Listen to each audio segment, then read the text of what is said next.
This video is about linear independence, and before I say what that is and why you might care about it, I want to recap a definition that we've already met before, which is the definition of a linear combination. So you will remember that we showed that when you multiply a matrix into a column vector, the result was what we called a linear combination of the columns of that vector. So we're now going to generalize this to taking linear combinations of any elements of any vector space. And here is the definition.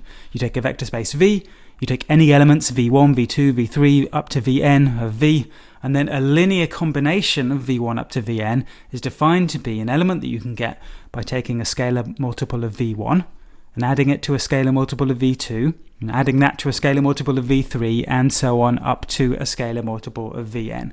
So any element which you can get by taking the sum of some scalar multiples of these vectors v1 up to vn. So to take a simple example, let's say we take v to be r cubed, and I'm going to take my vector v1 to be 1, 0, 0, and v2 to be 0, 1, 0, and v3 to be 1, 1, 0. So a typical example of a linear combination of v1 and v2 and v3 would be the vector v1 minus 2 v2 plus 3 v3. That will be an example of a linear combination of v1 and v2 and v3. But here's something that we might notice about these linear combinations. If we're just interested in a question like which vectors can I make as linear combinations of v1 and v2 and v3, well, the answer is it's the same vectors that you can make just as linear combinations of v1 and v2. And the reason for that is that v3 itself is actually a linear combination of v1 and v2. It's equal to v1 plus v2. So you can use that to show that any linear combination of v1 and v2 and v3 is also equal to a linear combination of v1 and v2. So when might that not happen? Like, what property of a sequence of vectors would mean that this can't happen, that if you miss one of the vectors out, then there is some linear combination you could make with all of the vectors that you can't make when you've missed one of them out? The answer to that is linear independence, which we're going to define here. So we take a vector space V, and then we say that a sequence v1 up to vn of elements of V is called linearly independent if the only scalars, lambda 1 up to lambda n, such that the linear combination lambda 1 v1 plus lambda 2 v2 up to lambda n vn is equal to the 0 vector, is when all of the scalars in that linear combination were 0. And then finally, if you've got a sequence which is not linearly independent, then you call it linearly dependent. So let's look very quickly at some examples of linearly independent and linearly dependent vectors. So if we take as our first example, let's take v1 to be 1, 0 and v2 to be 0, 1. So these are elements of the vector space R squared. These are linearly independent.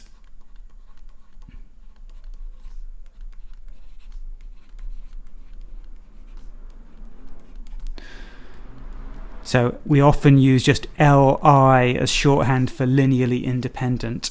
The reason that they're linearly independent is because if you have lambda 1 times v1 plus lambda 2 times v2 being equal to the 0 vector, well, what do you get when you expand the left-hand side, when you plug in the definitions? So lambda 1 times v1 is the vector lambda 1, 0. And lambda 2 times v2 is the vector 0, lambda 2. So when you add those two things up, you get lambda 1, lambda 2. Okay, that says that's equal to 0, 0. So lambda 1, the first coordinate tells me lambda 1 is 0, and the second coordinate tells me lambda 2 is 0. Okay, so if lambda 1 v1 plus lambda 2 v2 is the 0 vector, then lambda 1 and lambda 2 are both 0. So that is linear independence. Those two vectors are linearly independent. So let's take that as our first example. And as a second example, looking for some linearly dependent vectors. So we'll take the same vectors as before, and I'm now going to take v3 to be equal to 1, 1. Okay, now v1, v2, v3 is a linearly dependent sequence.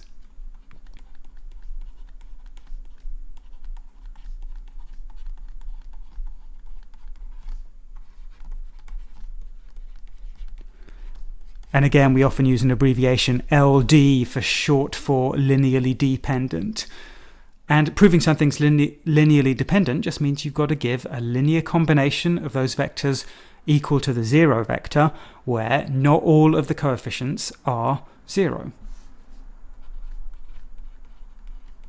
And in this case, v1 plus v2 minus v3 will be equal to the 0 vector.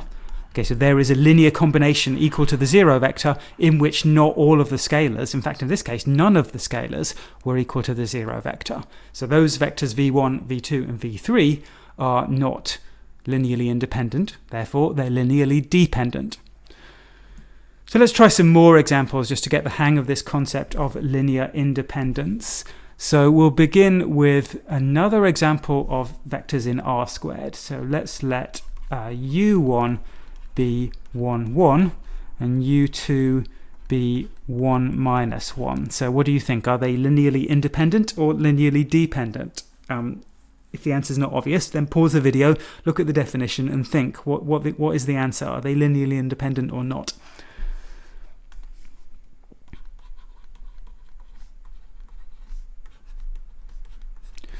They are linearly independent, it turns out, but let's see why. So we have to do the following. So we'll suppose, let's say lambda 1 u1 plus lambda 2 u2 is equal to the 0 vector. And I've got to show that it must be the case that lambda 1 and lambda 2 are equal to 0. But this is really a simultaneous equations problem, isn't it? It's a system of linear equations. Because what you've got here, if you work out the left-hand side there, is lambda 1 plus lambda 2, lambda 1 minus lambda 2, and that's equal to 0, 0.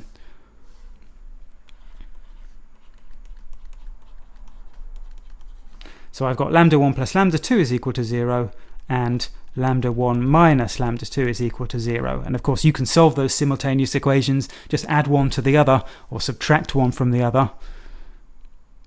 And it follows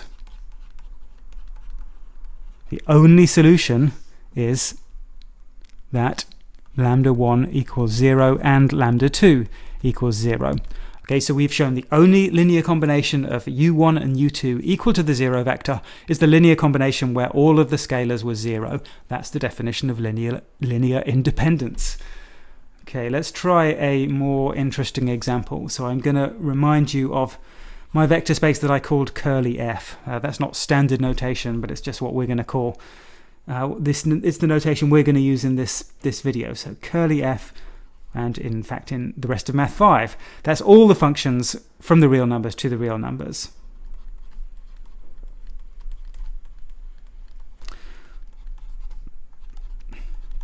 And we defined a vector space structure on that. We said how to add two functions and how to do a scalar multiplication of a function by a real number. So we turned that into a vector space.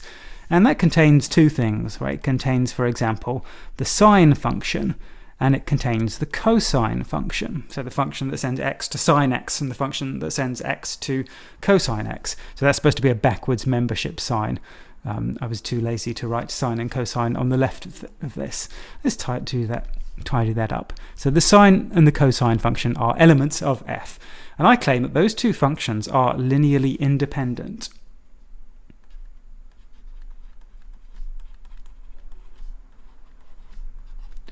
So why is that? So let's suppose that we've got a linear combination of those two functions. So alpha times the sine function plus beta times the cosine function that is equal to the 0 element of our vector space, the 0 vector in f. So what was the 0 vector in f? You'll remember that that was the constant function which is always 0. So if alpha times the sine function plus beta times the cosine function is equal to the function that's always 0, well then, for every x, so for every element of the real numbers, alpha sine x plus beta cosine x is 0. So this time the number 0, the real number 0. That's what it means for the function alpha sine plus beta cos to be equal to the function which is 0 everywhere. So I claim that it follows from this that alpha and beta must be 0.